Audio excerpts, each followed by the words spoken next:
আজ আমি বানাবো দানা কলা ভাজা। এটা সবার বাড়িতেই হয়ে থাকে, কিন্তু এক একজনের রান্নার পদ্ধতি এক এক রকমের। আমি কিভাবে দানা কলা রান্না করি সেটা দেখাবো। এটা আমাদের গাছের দানা কলা, টাটকা তুলে এনে রাখা আছে। প্রথমে আমি দানা কলার খোসাটা ছাড়িয়ে নিয়ে লম্বা লম্বা করে বানিয়ে নেব।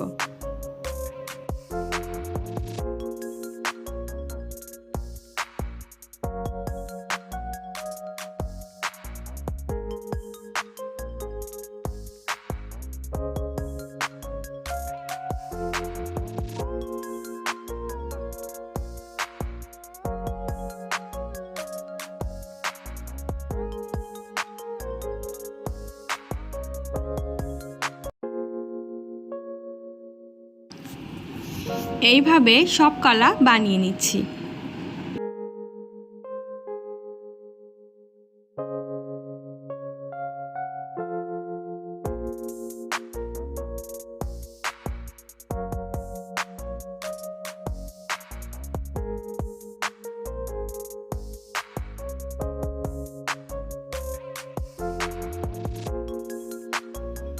এইভাবে লম্বা করে দানা কলা আমি বানিয়ে নিয়েছি, আর সামান্য লবণ দিয়ে এটা আমি বসিয়ে দিয়েছি।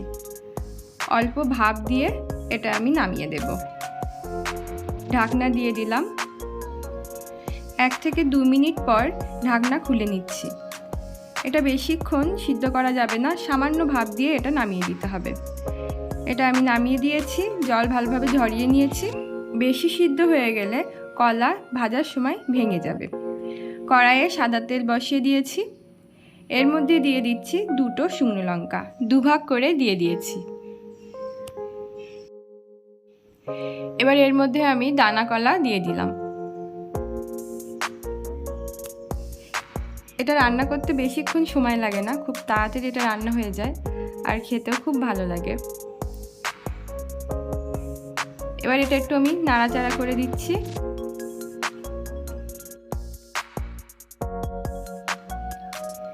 দিয়ে দিলাম হলুদ,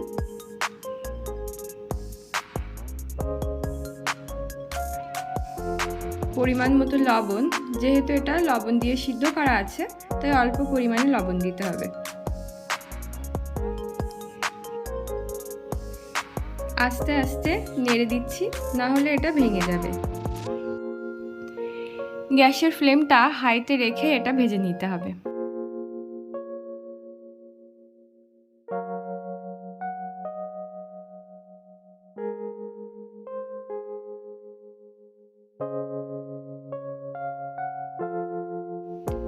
কলাটা অনেকটা লাল লাল হয়ে গেছে। এবার এর মধ্যে দিয়ে দিচ্ছি লঙ্কার গুঁড়ো। লঙ্কার গুঁড়ো ভালোভাবে মিশিয়ে নিচ্ছি।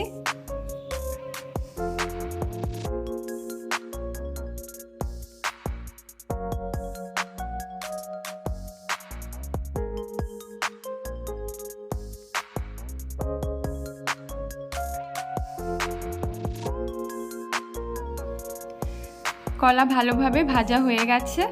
এইরকম লাল লাল হবে, তখন এটা নামিয়ে দিতে হবে। আমার কলাটা পুরো রেডি হয়ে গেছে। এবার এটা আমি নামিয়ে দেব। এটা রান্না করা কিন্তু খুবই সহজ, আর খেতেও অসাধারণ হয়।